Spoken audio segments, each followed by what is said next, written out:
Hi everyone, welcome back to another tutorial from Tech for Gamers.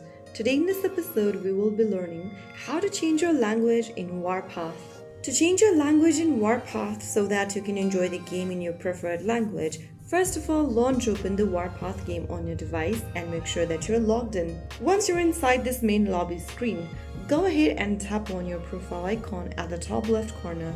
This will bring up the Commander profile section. Tap on Options at the bottom right corner to open up this Settings menu. From the options, select Languages. Under the Language option, select through the list and tap the language you want to switch to.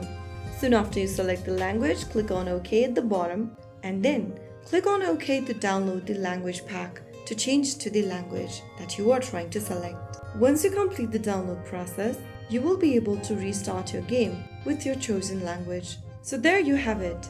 That is how you can easily change your display language setting on Warpath. If you found the video helpful, don't forget to like, share and subscribe to our channel. I will be back again in the next episode. Thanks for watching.